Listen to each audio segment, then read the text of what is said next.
अनादिकाल से संसार का प्रत्येक प्राणी अपने को देह मानने के कारण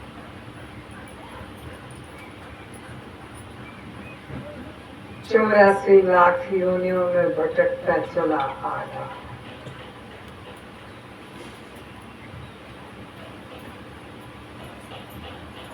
अपने को जीव भी नहीं माना।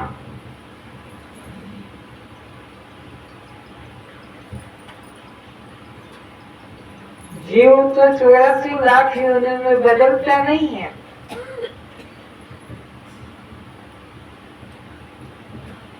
शरीर बदलता रहता है।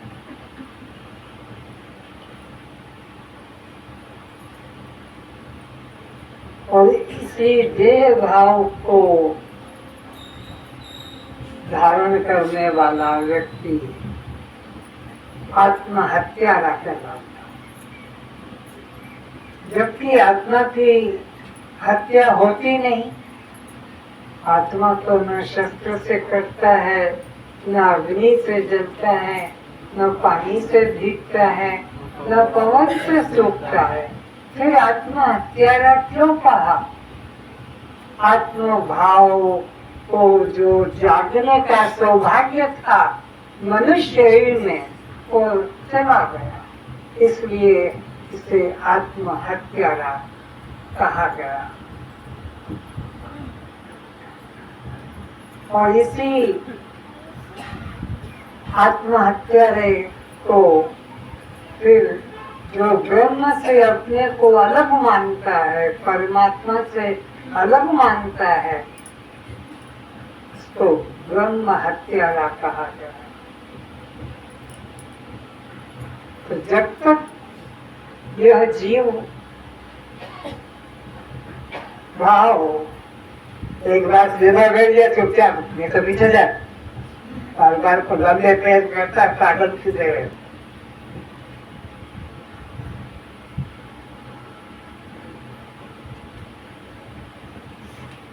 मनुष्य जीवन ही वो जीवन है जिसमें पियाकर ये बंधन से मुक्त हो सकता है, आवागमन के चक्र से छूट सकता है।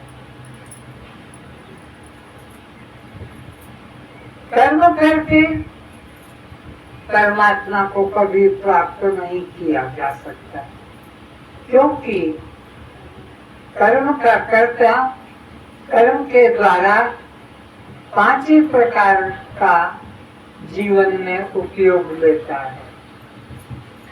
कर्म का कर्ता या तो कर्म से प्राप्ति करेगा, या कर्म का कर्ता कर्म से उत्पत्ति करेगा, या कर्म का कर्ता किसी प्रकार का संस्कार करेगा, या कर्म से विकार करेगा, या कर्म से नाश करेगा। बस कर्म का कर्ता कर्म से कुल 5 प्रकार का ही अपने जीवन में परिवर्तन लाता है। प्राप्ति, धन प्राप्त करना है, पुत्र प्राप्त करना है, नौकरी प्राप्त करना है, या कोई शक्ति प्राप्त करना है, सिद्धि प्राप्त करना है, तो प्राप्ति रूप कर्म करना पड़ता है। और प्राप्ति करके नहीं मिलता है तो उत्पत्ति करना पड़ता है। उत्पत्ति कर्म करो, खेती करो, बच्चा पैदा करना है, शादी करो, उत्पत्ति करो, और भी किसी प्रकार की उत्पत्ति करना है तो कर्म करना पड़ेगा।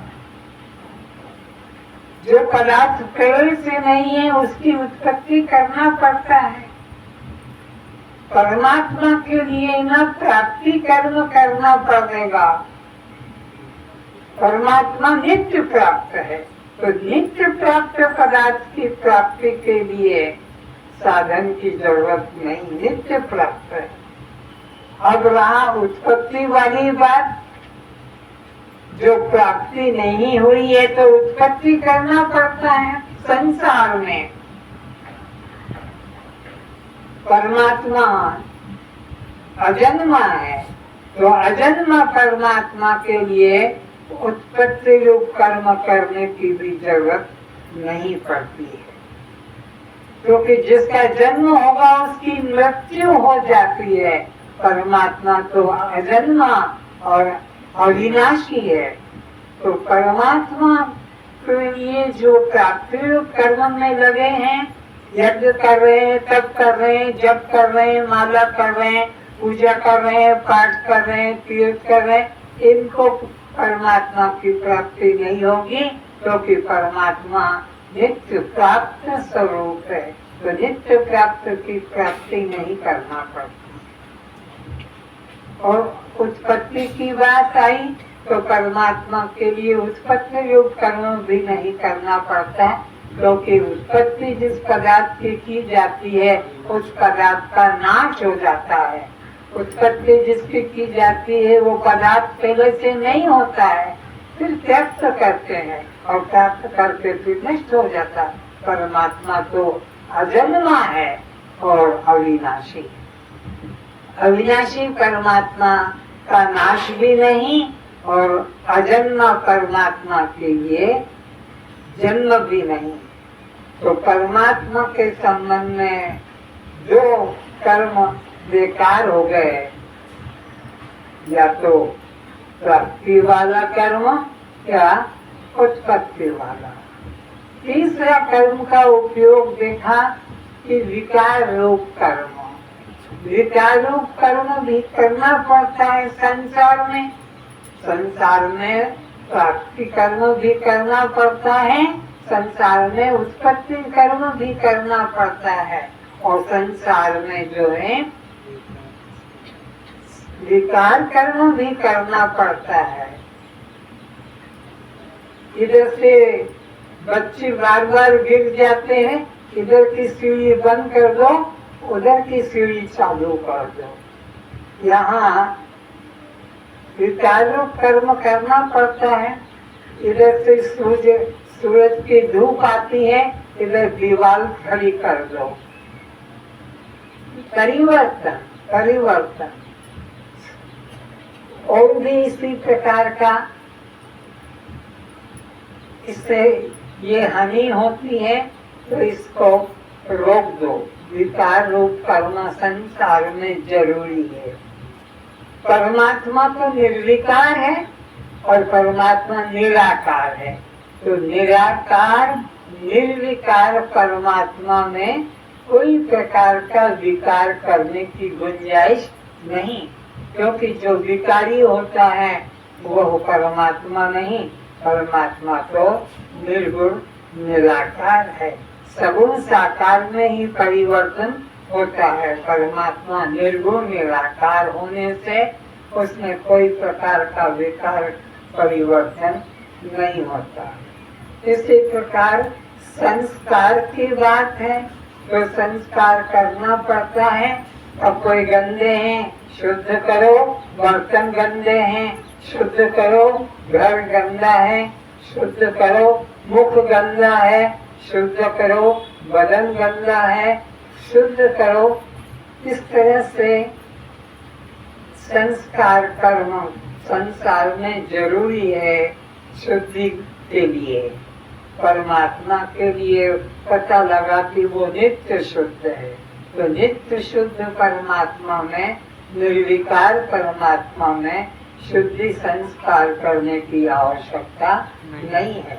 शुद्धि संस्कार तो वहाँ करना पड़ता है जहाँ मलिनता होती है। परमात्मा के लिए न आपको पुष्प तोड़ के लाना है, न चंदन घिसना है, न अगरबत्ती जलाना है, न उसके लिए फल दूध सामग्री लाकर रखना है। परमात्मा नित्य शुद्ध है, इसलिए उसके लिए आपको शुद्धि संस्कार करने की भी जरूरत नहीं। संसार में तो शुद्धि संस्कार जरूरी है। नहाना है, कपड़े धोना है, घर साफ करना है, दांत साफ करना है और भी सब कुछ गंदगी हटाना है। परमात्मा तो निर्गुण निराकार, उसमें कोई प्रकार की गंदगी विकार नहीं। इसलिए परमात्मा के लिए संस्कार कर्म करने की भी जरूरत नहीं। कर्म का अंतिम उपयोग आ गया है नाश। संसार में तो जो चीज प्रतिकूल लगती है उसको हटाना पड़ता है, उसका नाश कर देना पड़ता है। मकान की दीवारें बदल देते हैं, सीढ़ियाँ बदल देते हैं, किधर से बार बार बच्चे गिरते हैं, इधर सीढ़ी नहीं इधर से सीढ़ी करो, या इधर से जो है पानी अंदर आता है तो इधर की जो है दीवार खड़ी कर दो। संसार में तो नाश रूप कर्म भी जरूरी है। परमात्मा तो अजन्मा और अविनाशी होने से, परमात्मा नित्य होने से उसके लिए कोई साधन करने की जरूरत नहीं। परमात्मा नित्य स्वभाव है, इसलिए परमात्मा के लिए हमें कोई प्रकार के नाश रूप कर्म की जरूरत नहीं।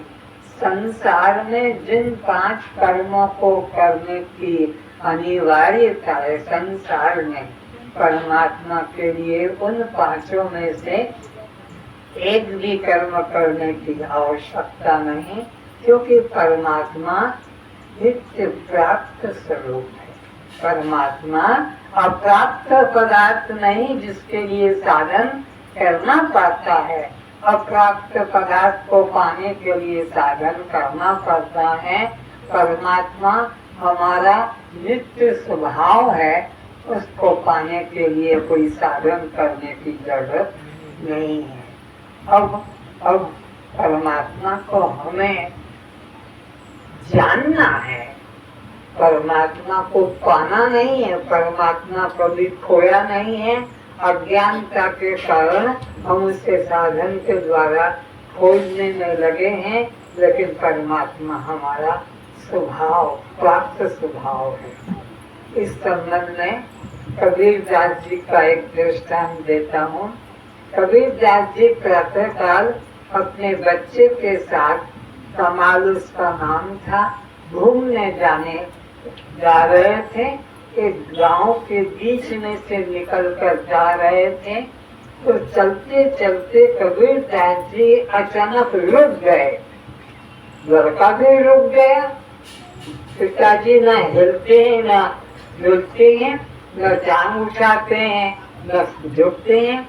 लड़के ने सोचा कोई कंकड़ी, कोई बुरी, कोई कांटा, कोई कील लग गया होगा पाँव में, तो झुक के निकालेंगे, लेकिन झुक भी नहीं रहे और निकालने के लिए हाथ भी नहीं बढ़ा रहे।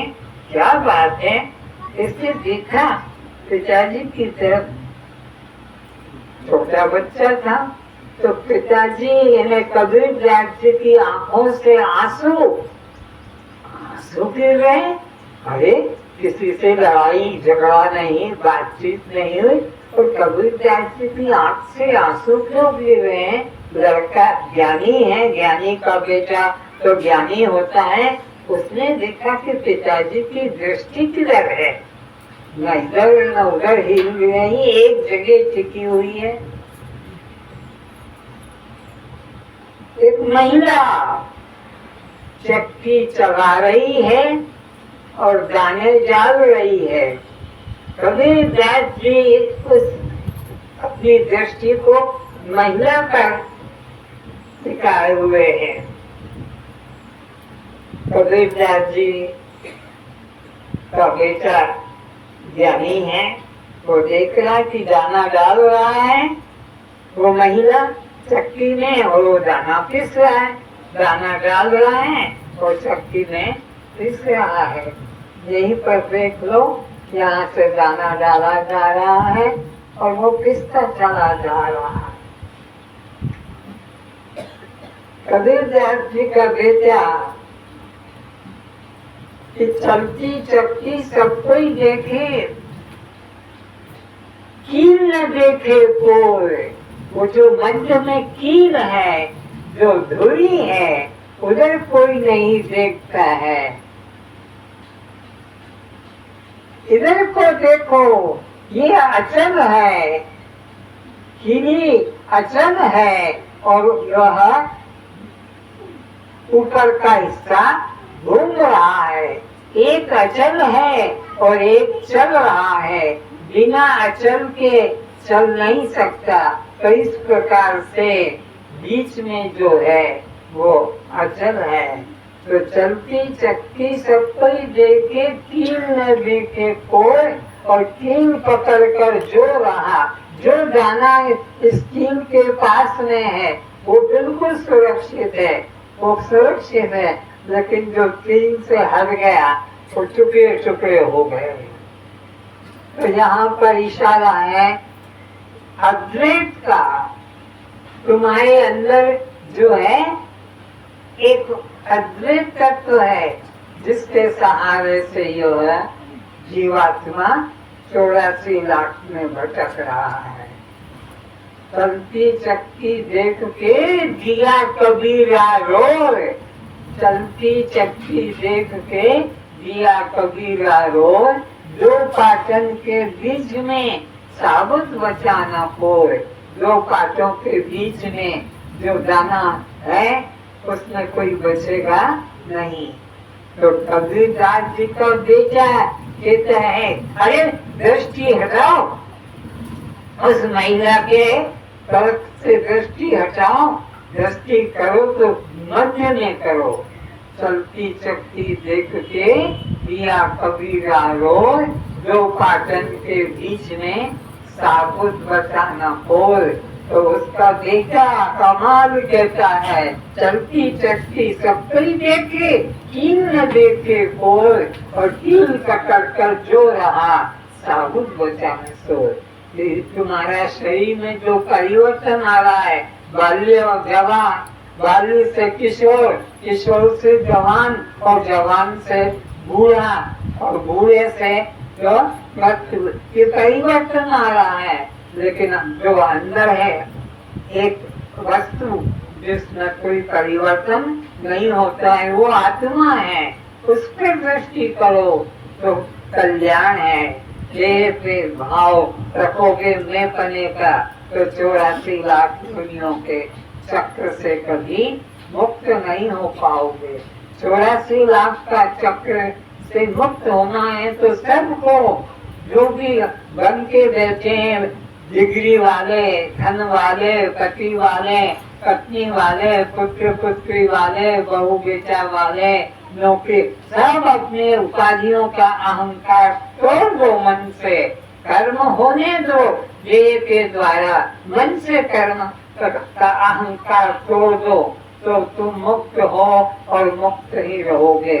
और जब तक तुम अपने को नाम रूप उपाधि वाला मानोगे, बार बार तुम्हें जन्मना और मरना पड़ेगा। इस संबंध में एक और मैं दृष्टांत देता हूँ। एक राबिया महिला सत्संग करती है और सब लोग बैठे सुनते हैं। पास में एक मंदिर था, वहाँ जहाँ संध्या के समय घंटी होती थी वो सब उठकर मंदिर में चले जाते थे। ऐसा राबिया ने देखा कि सत्संग छोड़कर और ये मंदिर में चले जाते हैं, तो उसने सत्संग के समय पर क्या किया कि संध्या का समय था तो घर के बाहर अपना झाड़ू लेकर, सुपड़ा लेकर, बर्तन लेकर बैठ गई और कुछ झाड़ू करने लगी शिक्षा देने के लिए। मंदिर की आरती खत्म हो गई, आ गए थे सब लोग, तो कहा, अरे माता आप क्या कर रही हो? बोले बेटा मैं सुई ढूंढ रही हूँ। सुई? हम ढूंढ लेंगे, आप छोड़ो। झाड़ू लगाया, सूप से उड़ाया, चलनी से छाना। बोले माता यहाँ तो सुई नहीं है, यहाँ क्या कर रही थी? मैं घर में कपड़े सिल रही थी, लेकिन वहाँ बिजली नहीं थी, अंधेरा था, यहाँ उजेला था। अरे माता, हमको तुम ब्रह्म ज्ञान देती हो, सोई घर में खोई और बाहर ढूंढ रही हो, कैसे मिलेगा? अरे सुख से, चलने से, अरे जब गिरा नहीं तो मिलेगा कैसे? तो भाई अभी तुम कहाँ गए थे? बोले हम मंदिर गए थे। क्या ढूंढने गए थे? परमात्मा को ढूंढने। परमात्मा तो खोया है अंदर और तुम ढूंढ लो मंदिर में। जो चीज जहाँ खोई है उसे वहीं ढूंढ लोगे तो मिलेगा। इस तरह से अपने विवेक को जगाओ, दृष्टि से हटाकर और दृष्टा में मन को लाओ। आगे विचार करते हैं। क्या में पति पत्नी बैठे हुए हैं, जा रहे हैं, और जोरों से आंधी आई, नौका हिलने जुलने लगी, बादल गरजने लगे, बिजली कड़कने लगी। आदमी उसका, पति पत्नी दोनों जा रहे थे, आदमी बड़ा मस्त और ऐसा लेटा हुआ है, औरत घबरा रही है, चिल्ला रही है, बचाओ बचाओ। थोड़ी देर में आंधी तूफान रुक गया। पत्नी ने पूछा, इतना जोर से आंधी तूफान चल रहा था, तुम चिल्लाए नहीं, तुम खड़े नहीं हुए, डरे नहीं? बोले क्यों डरूं?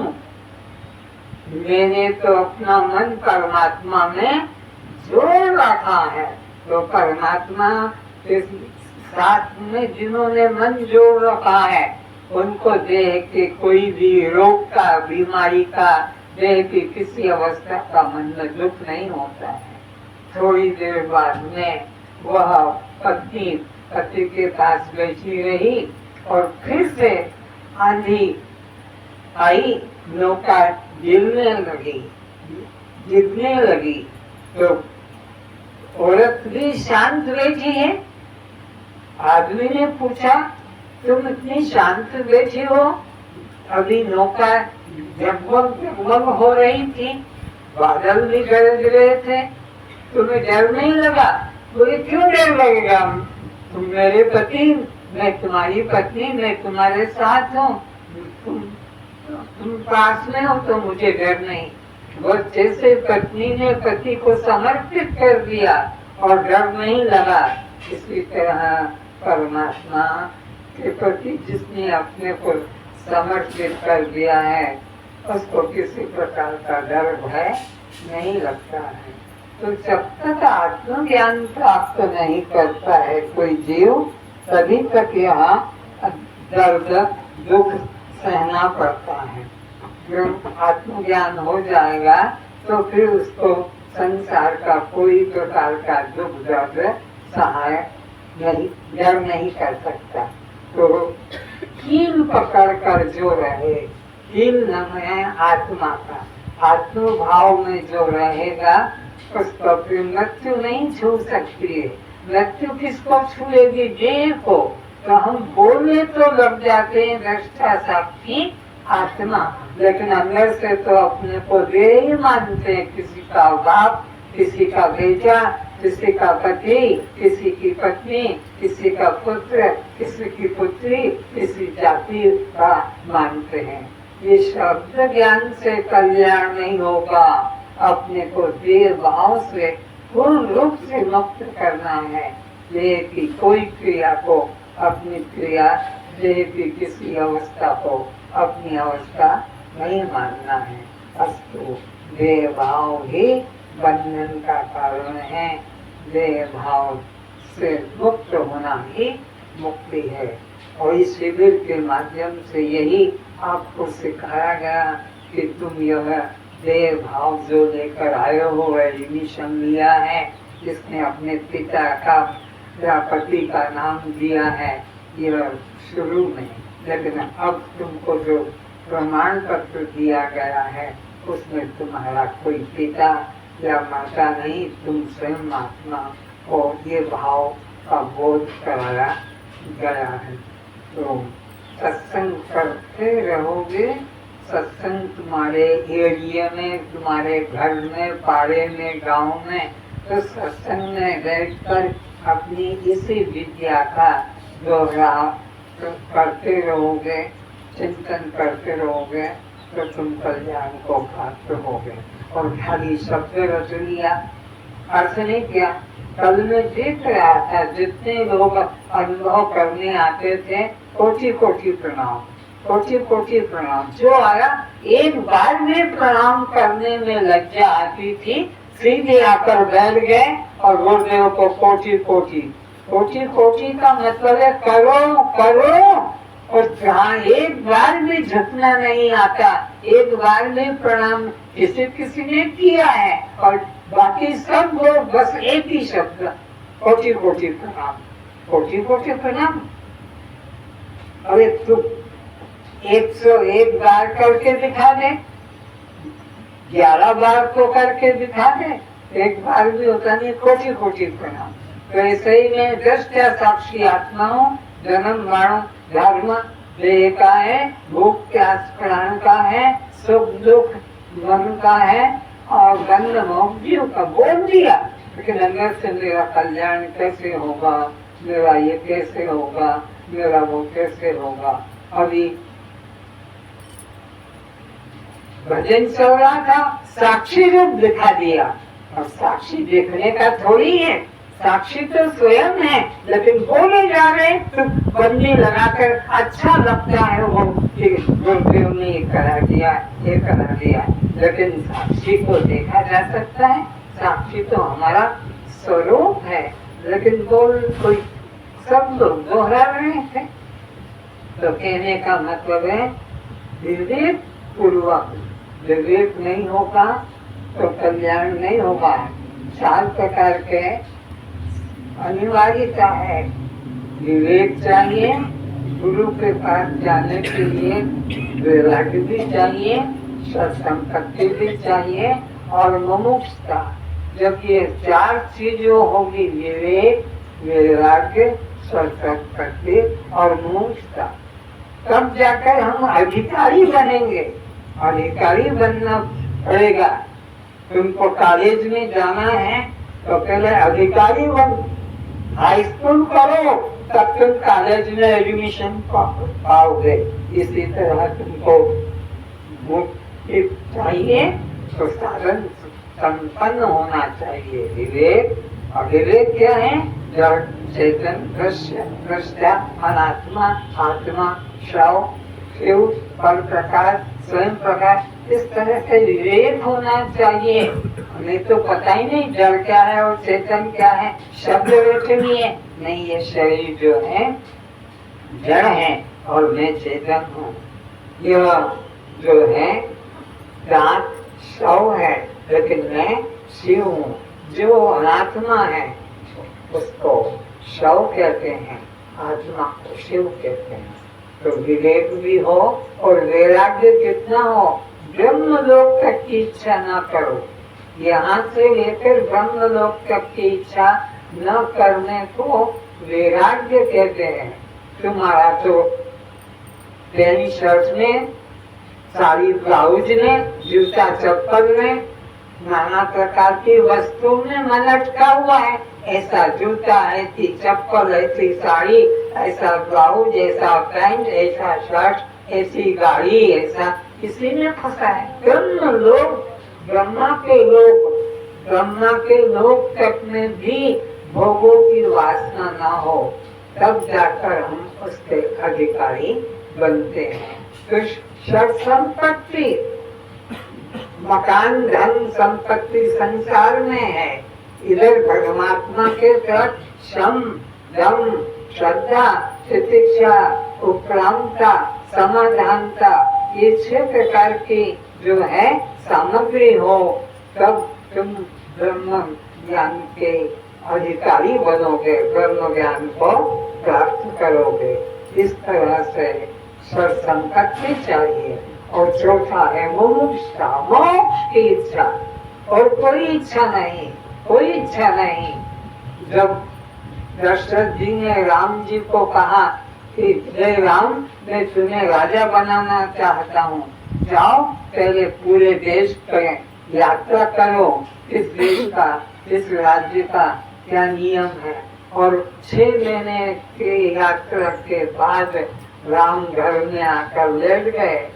कोई बातचीत नहीं, कुछ भी नहीं, माँ को भी नहीं जवाब दिया, बाप को भी जवाब नहीं दिया, वशिष्ठ को भी जवाब नहीं दिया, विश्वामित्र को भी जवाब नहीं दिया।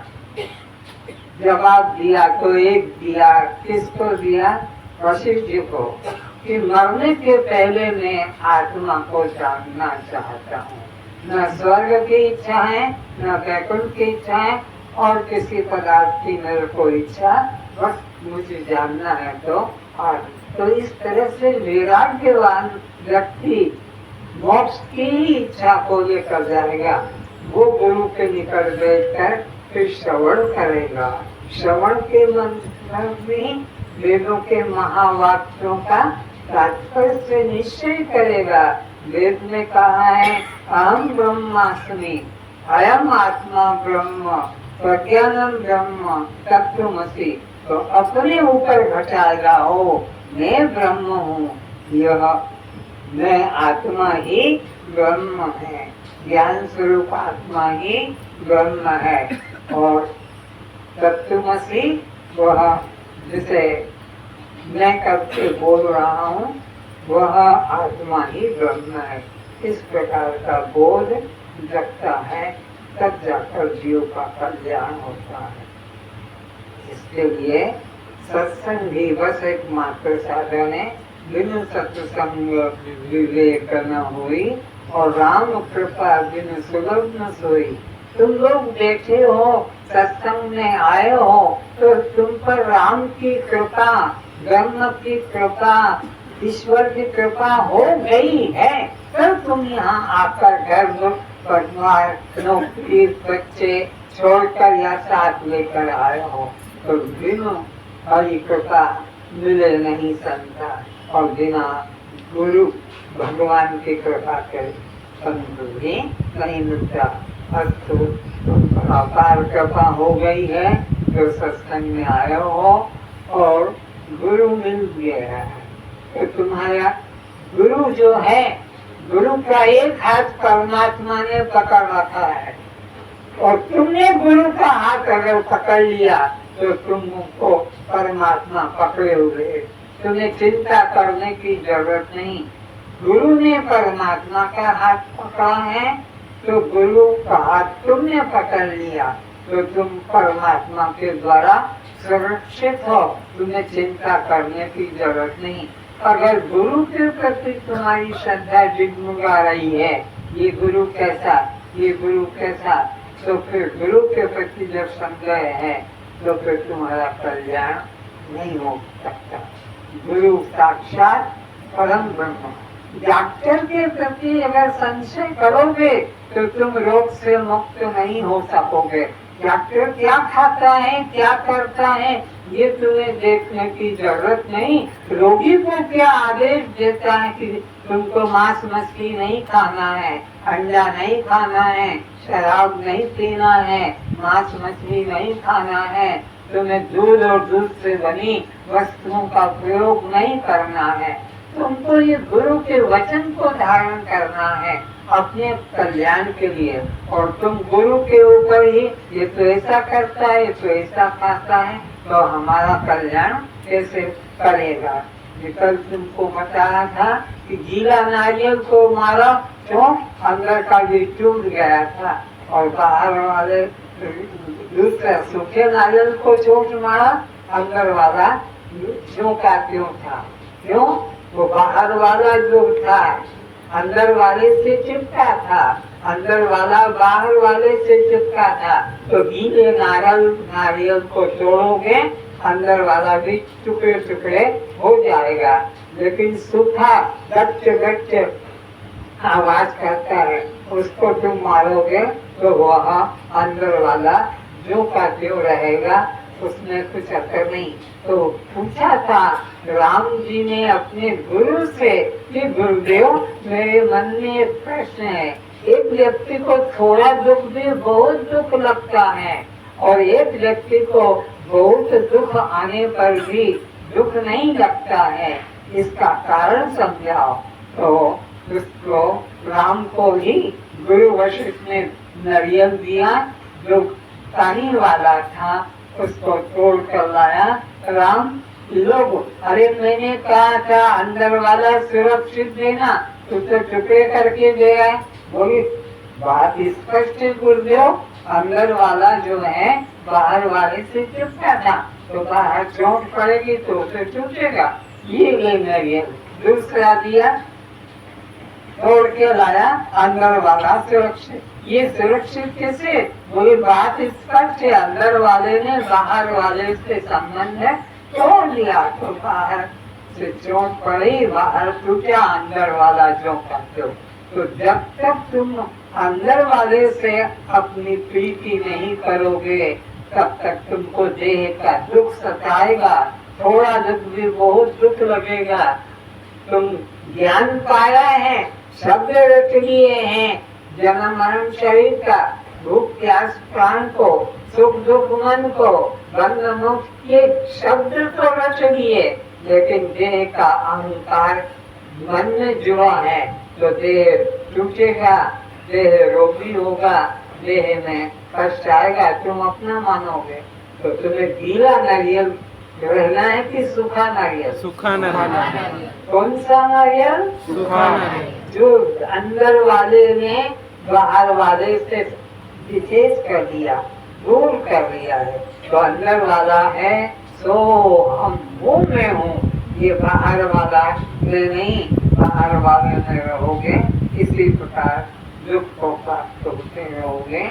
बहुत कुछ सुना है और भी जीवन में वेदांत ग्रंथ पढ़ोगे, उसके द्वारा आपको युक्तियाँ मिलेगी। बात इतनी है जो तुमने इस शिविर में समझा है, इतना ही पर्याप्त है। और अधिक संशय है तो जितने तुम ग्रंथ पढ़ोगे संशय निकलेंगे, संशय बढ़ेंगे। आज का प्रसंग मैं यही पर समाप्त करता हूँ और इसके बाद में सब लोग प्रसाद लेंगे और अपने घरों को प्रस्थान करेंगे। अब प्रार्थना करो। ओम सहना भवतु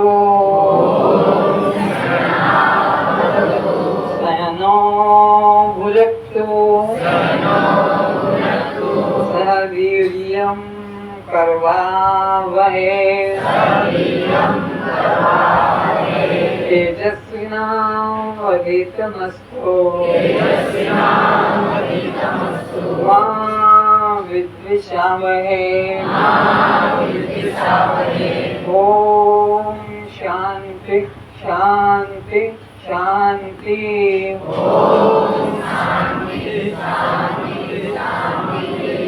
ओम पूर्णमदः पूर्णमिदं पूर्णात् पूर्णमुदच्यते पूर्णस्य पूर्णमादाय पूर्णमेवावशिष्यते। असतो मा सद्गमय तमसो मा ज्योतिर्गमय मृत्युर्मामृतं गमय। ओम शांति शांति शांति।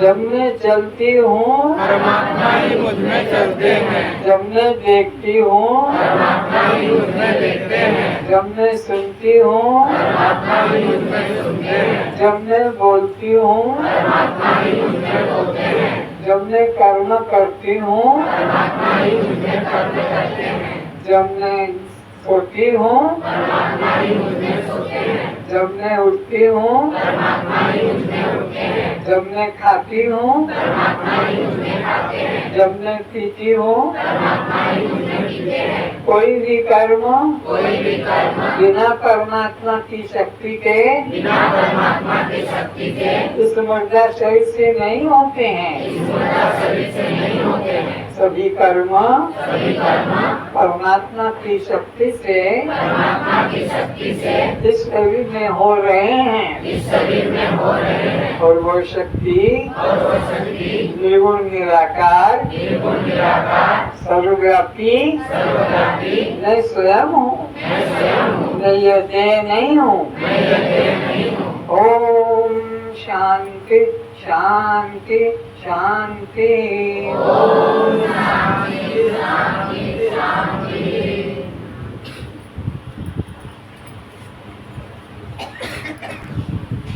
सब बैठे रहे बैठे रहे।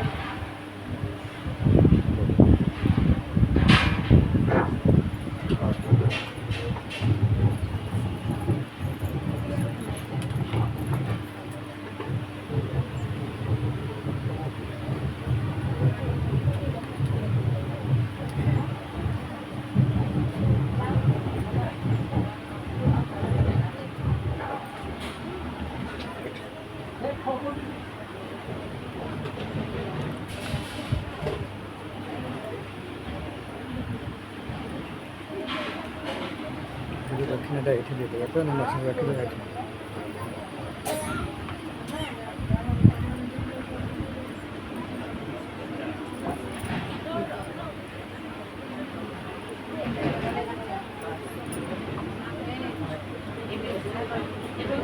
ସମସ୍ତେ ବସିଥାଉ।